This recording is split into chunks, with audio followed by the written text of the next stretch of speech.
Bienvenue dans notre émission Par l'Éternel, ton serviteur écoute. Je suis Aline Claude et c'est avec joie que je vous retrouve sur cette chaîne ce matin. Je suis réellement bénie de partager ce moment avec vous et j'aimerais vous encourager à prendre un moment, quelques secondes, là où vous êtes, disposez votre cœur et dites simplement à Dieu, Seigneur, parle, ta servante, ton serviteur écoute. Alors, chaque matin, nous abordons l'un des 3 points de la devise de l'émission « Par l'Éternel, ton serviteur écoute ». Le premier point, c'est avoir une relation personnelle avec Dieu. Le deuxième point, comme je l'avais dit la dernière fois, c'est vivre par la foi. Le troisième point, c'est pratiquer de bonnes œuvres.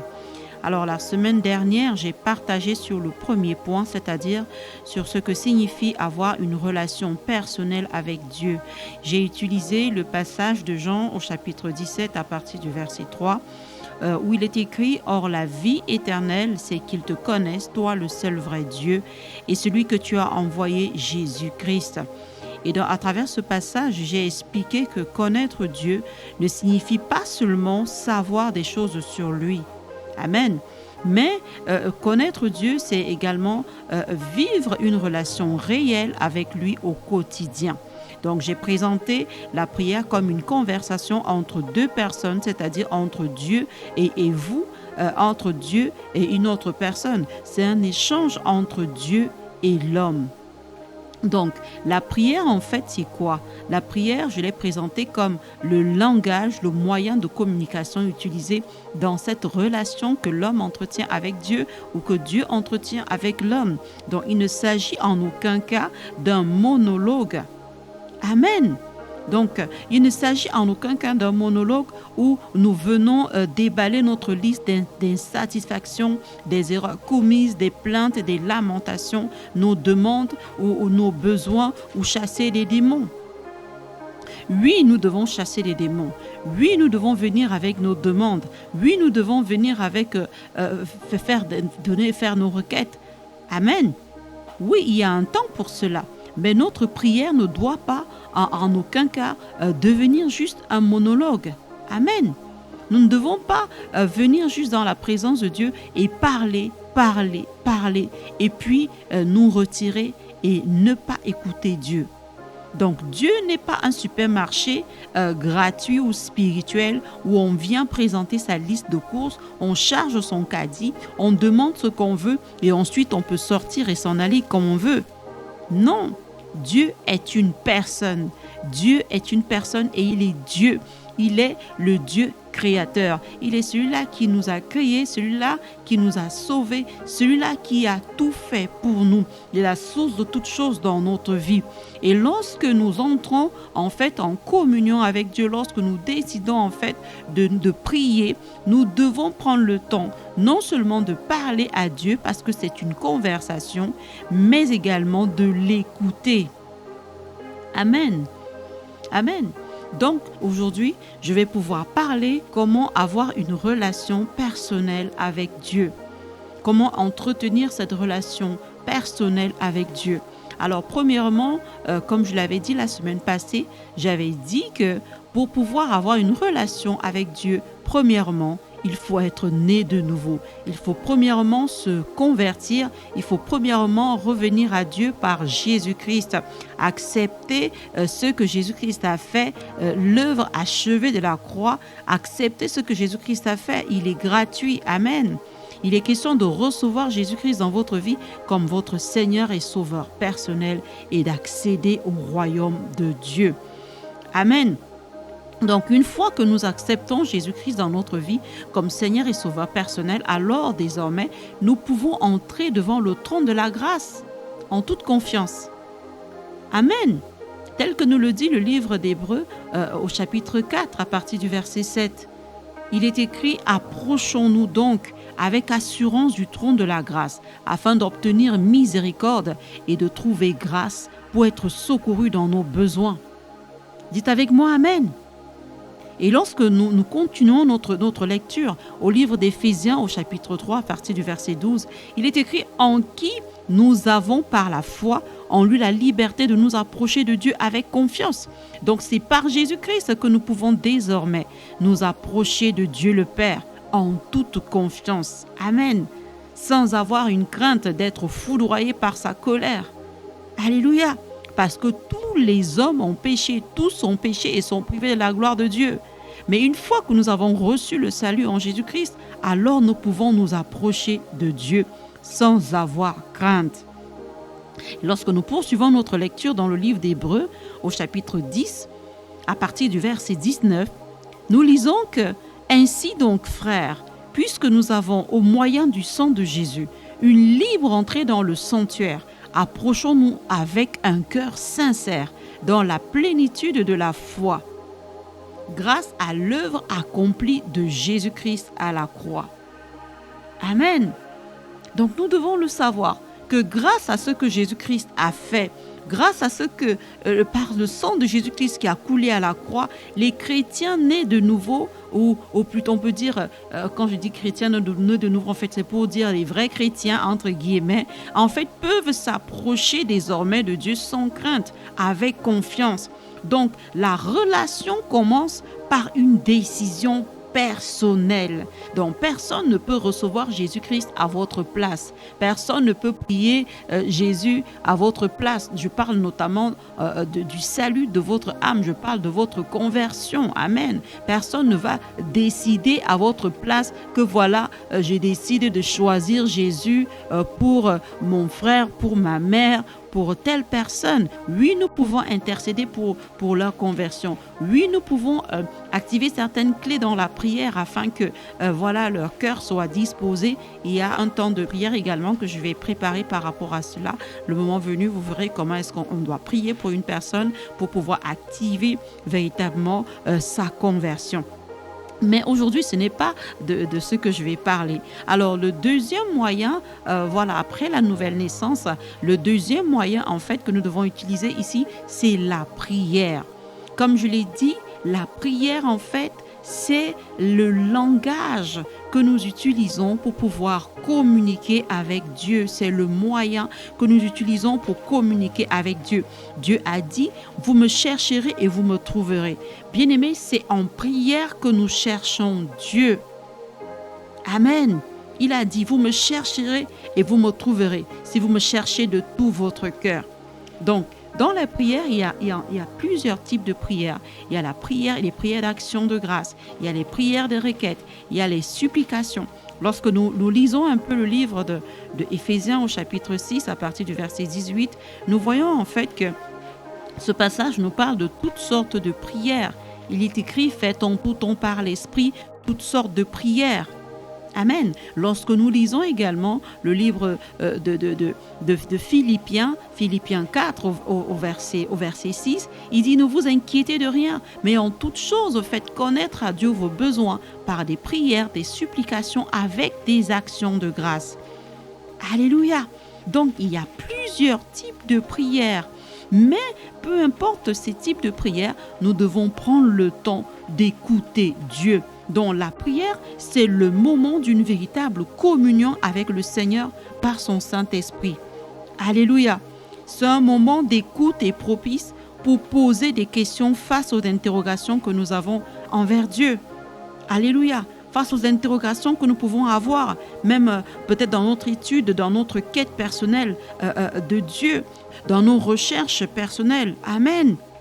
Et je me rappelle en fait, lorsque je parle de ce sujet, je me rappelle que lorsque j'étais dans la voie de la conversion, voilà, amen, le Saint-Esprit, l'esprit d'adoption, voilà, était en train de faire son travail en moi. Et je me rappelle que j'étais malade et puis j'avais subitement eu comme cette envie de lire les Saintes Écritures et j'avais commencé à dévorer la parole. Je vous assure, ça ne m'était jamais arrivé.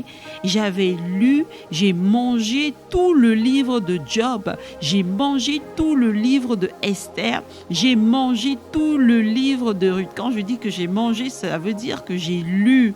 Je l'ai lu, je l'ai ravagé en quelques heures. Amen. Donc ça, c'était l'œuvre du Saint-Esprit en moi.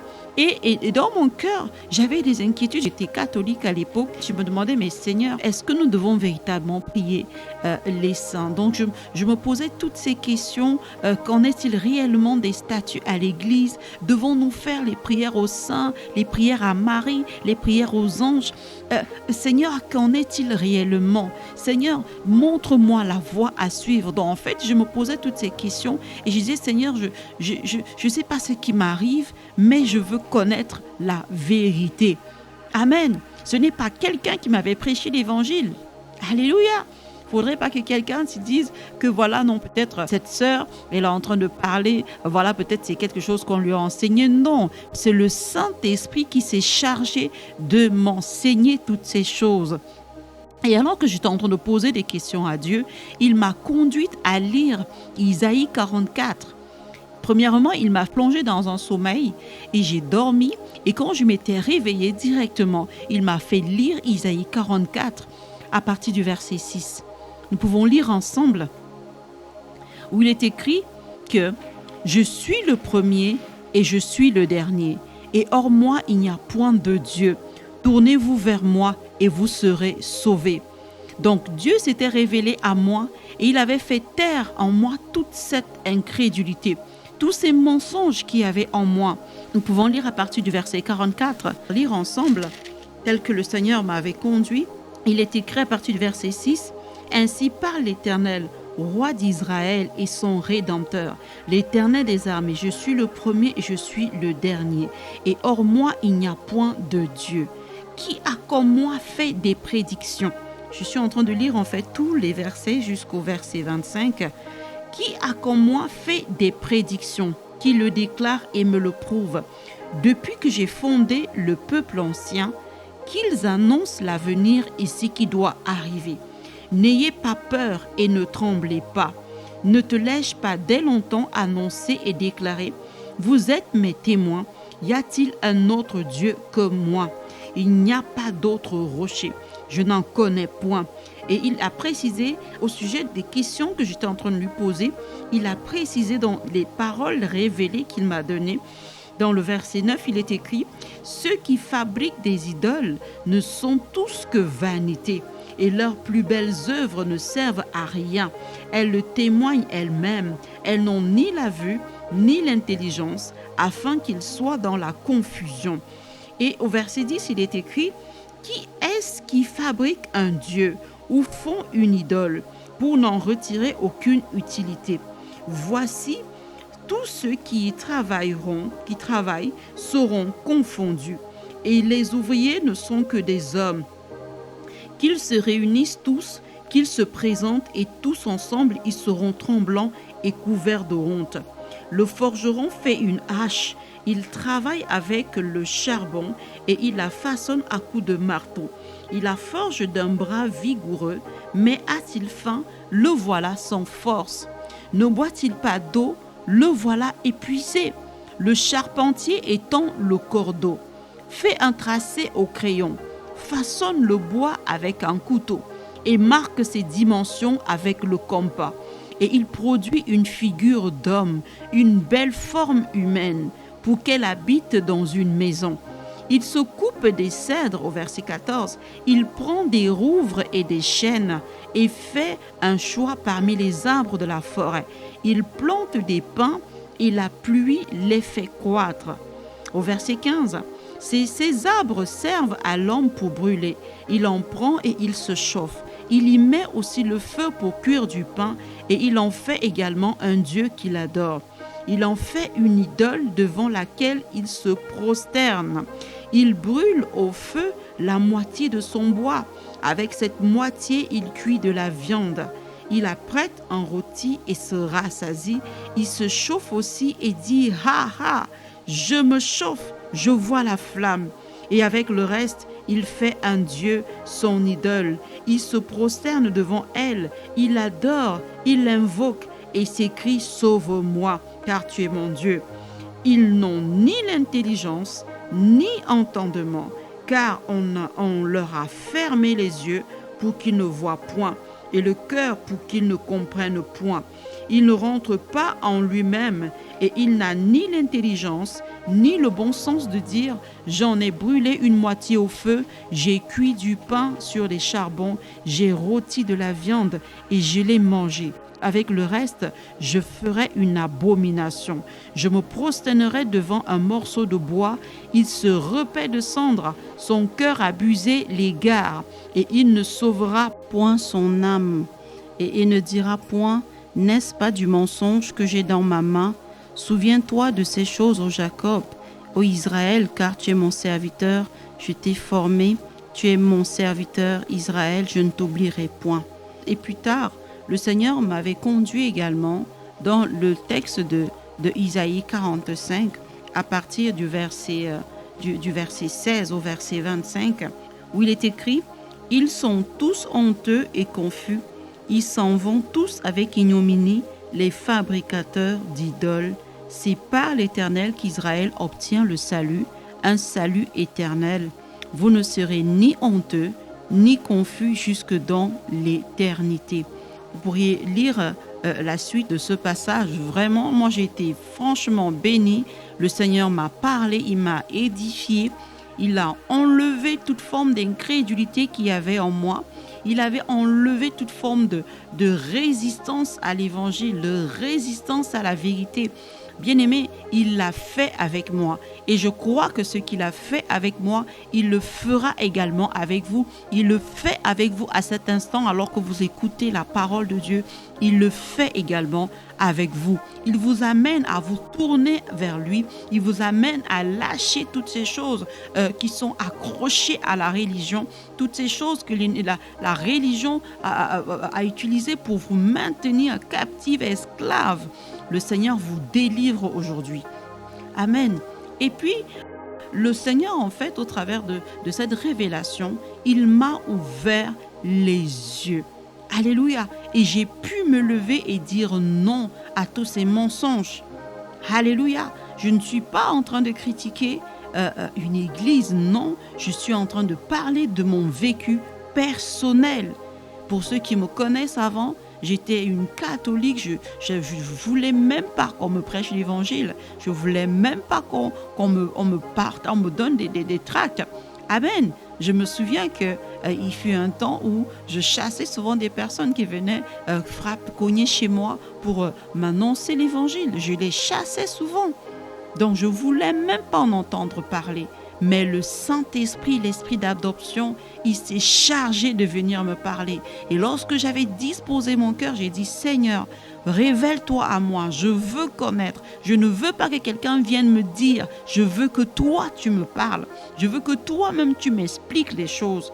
Bien-aimé, ce n'est pas parce que peut-être j'étais meilleur que d'autres, non. Dieu est tellement bon et tellement miséricordieux que parfois il vient il descend à notre petitesse, à notre bassesse, bien-aimé, pour venir nous prendre, pour venir nous sortir des ténèbres, pour nous faire sortir, bien-aimé, de toute forme d'esclavage. Alléluia. Il est ce Dieu-là, il est tellement bon. Et lorsque nous continuons en fait avec les différents moyens par lesquels que nous pouvons utiliser pour entretenir une relation avec Dieu. Nous avons également, alors que nous parlons de la prière, nous avons la prière en langue. La prière en langue. Et cette prière en langue, on la reçoit que lorsque on a cru véritablement en Jésus-Christ. C'est l'un des signes qui accompagnent ceux qui ont cru. Souvenons-nous, dans la parole de Dieu, il est écrit dans Marc 16 au verset 17 à 18, « Voici les miracles qui accompagneront ceux qui auront cru. Ils parleront de nouvelles langues. » Amen. Donc, parler de nouvelles langues, bien aimé, c'est l'un des signes qui accompagnent ceux qui ont cru. Et une fois que nous parlons les langues nouvelles, c'est la langue du ciel. C'est un langage codé, bien aimé, que Dieu seul entend, que le Saint-Esprit entend. Et lorsque nous parlons en langue, bien aimé, nous parlons en une ligne directe avec Dieu.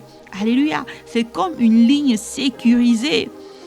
Nous voyons souvent un peu dans les films américains, ou parfois lorsqu'on voit le président américain, voilà, ou même il a toujours une ligne sécurisée. Donc, lorsque nous prions en langue, bien aimé, nous utilisons la ligne sécurisée, cette ligne-là qui est en ligne directe avec Dieu. Alléluia! Alléluia! Donc, alors que vous êtes en train d'entendre cette parole, le Saint-Esprit descend sur vous et vous êtes baptisés du Saint-Esprit. Vous qui n'avez pas encore reçu ce baptême, le Saint-Esprit vous touche là où vous êtes et vous êtes baptisés du Saint-Esprit. Maintenant, vous le recevez dans votre cœur. Croyez-le, ouvrez la bouche et parlez. Parlez, dites tout ce qui vous vient à l'esprit. Bien-aimés, ne retenez pas ce mouvement, cette source d'eau vive qui veut couler, qui veut jaillir de vous. Alléluia. Le Seigneur a dit, tous ceux qui ont soif, venez boire gratuitement. C'est gratuit, bien-aimés. Amen. Parler en langue, il est disponible pour tous ceux qui croient en Jésus-Christ. Et lorsque nous lisons en Corinthiens 14, au verset 2, il est écrit « Celui qui parle en langue ne parle pas aux hommes, mais à Dieu, car c'est en esprit qu'il dit des mystères. » Lorsque nous parlons en langue, nous parlons effectivement à Dieu et nous disons en esprit des mystères. Lorsque nous entrons dans la définition du mot mystère, nous voyons qu'il renvoie également à des révélations, à des secrets, à des choses codées. Alléluia, à des choses cachées. Le Seigneur, il a dit qu'il nous donnera, il nous montrera des choses cachées, il nous donnera des richesses enfouies. Donc, lorsque nous parlons en langue, nous avons également cette capacité-là que Dieu nous donne d'avoir des révélations dans l'esprit. Quatrième chose, pour entretenir sa relation avec Dieu, nous avons la lecture et la méditation de la parole. Bien-aimés, pour mieux comprendre une personne, nous allons chercher à découvrir ce qu'elle aime, ce qu'elle déteste. De même, une fois nés de nouveau, nous sommes devenus saints comme Jésus-Christ dans notre esprit. Dites avec moi Amen. Donc, cette parole, en fait, nous révèle que nous sommes dans notre esprit justifiés, sanctifiés, bénis. Dans le livre de 1 Corinthiens 6 au verset 17, celui qui s'unit au Seigneur est avec lui un seul esprit. Et avec lui un seul esprit. Et lorsque nous lisons 2 Corinthiens 5, 17, où il est écrit, si quelqu'un est en Christ, il est une nouvelle créature. Les choses anciennes sont passées, toutes choses sont devenues nouvelles. Donc, toute personne est à la fois un esprit, une âme et un corps. Souvenons-nous ce que j'avais dit la dernière fois, que nous sommes composés en trois parties. Amen. Esprit, âme et corps. Donc, lorsque nous devenons chrétiens, seul notre esprit est né de nouveau. Donc, c'est en esprit que toutes choses sont devenues nouvelles. Et pour que, en fait, ce changement qui a été effectué se manifeste dans notre vie quotidienne, il va falloir à présent renouveler notre intelligence et vivre en accord avec ce que nous sommes à présent en Jésus-Christ. Amen. Donc, ce renouvellement de l'intelligence s'opère au niveau de notre âme. Alléluia. Donc, c'est notre âme à ce moment-là qui est renouvelée. C'est la partie de nous-mêmes où se situent nos pensées, nos émotions, notre volonté. Alléluia. Donc, vous devez tourner votre âme dans la bonne direction, la direction de la parole, la direction de la volonté de Dieu. Donc, à la nouvelle naissance, toutes choses sont devenues nouvelles où? Dans votre esprit. À présent, il faut penser et agir d'une manière conforme à qui nous sommes en Christ, plutôt que de continuer à se laisser définir selon les critères de ce monde. Donc, pendant des années, voire des décennies, notre âme incrédule, tel que je le racontais tout à l'heure, s'est laissée modeler par la pression de ce monde. Donc, dans Satan est le Dieu.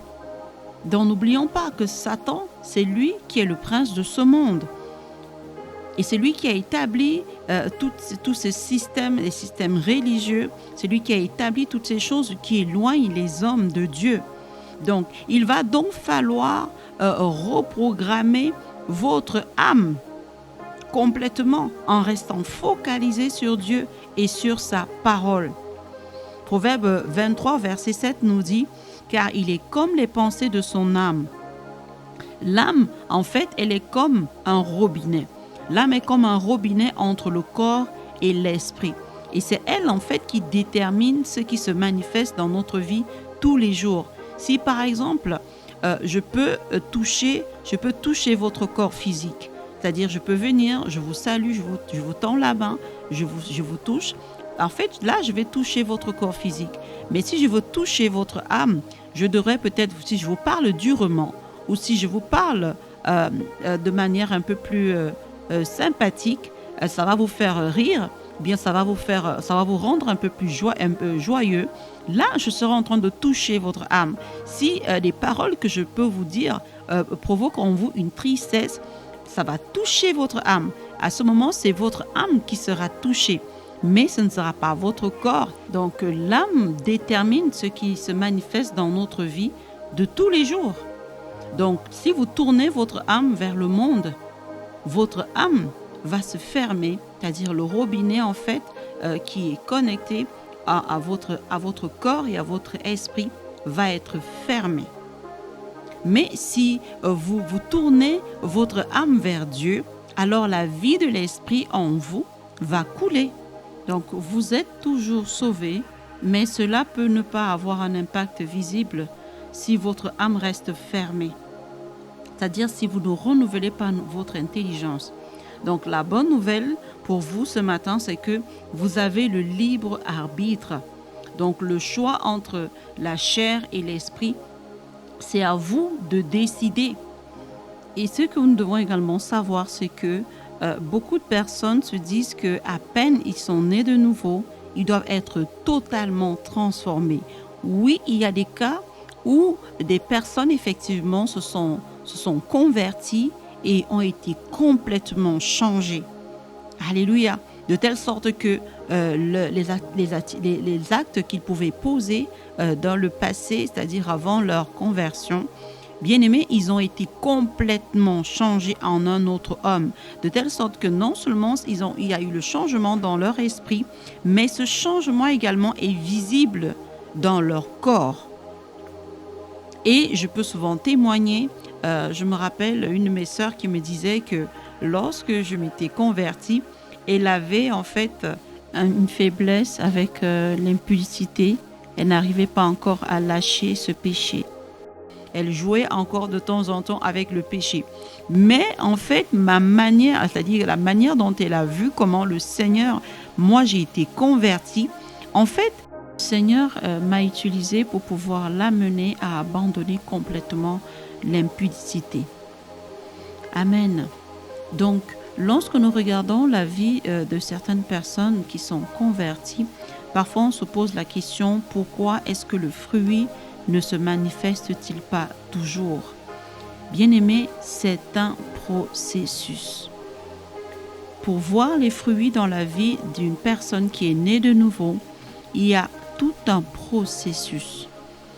Il est vrai que d'autres personnes se convertissent et puis on voit directement les fruits, mais ce n'est pas toujours la même chose à chaque fois.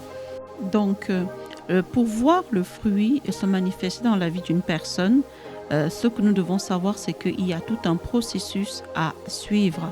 La nouvelle naissance, elle est instantanée, mais la maturité spirituelle est progressive. Donc, ne l'oublions pas. Il est certes vrai qu'il y a des personnes qui, lorsqu'elles se convertissent, automatiquement, on voit des changements. Mais nous n'oublions pas qu'il y a d'autres personnes qui, peut-être, je prends l'exemple, une personne qui a la victoire, voilà, qui a une facilité à abandonner l'impudicité. Mais lorsqu'on va regarder dans la gestion financière, sa relation avec l'argent, il y a toujours peut-être un problème. Donc, il y a des personnes qui peuvent avoir un problème avec la colère, avec l'orgueil, tandis qu'ils peuvent avoir la victoire avec le péché de l'impudicité, ils peuvent avoir la victoire dans le domaine du mensonge également.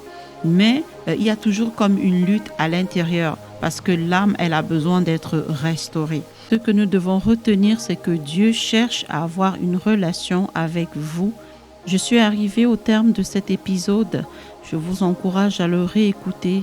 N'hésitez pas à aimer, partager et à vous abonner afin de ne manquer aucune de nos prochaines publications. Si vous désirez recevoir Jésus-Christ dans votre vie ou envoyer vos témoignages, vous pouvez nous contacter au plus 41 78 352 31 26. Je crois de tout mon cœur que ce que je partage avec vous changera votre vie. Je vous souhaite une excellente journée. Soyez bénis. À très bientôt sur cette chaîne.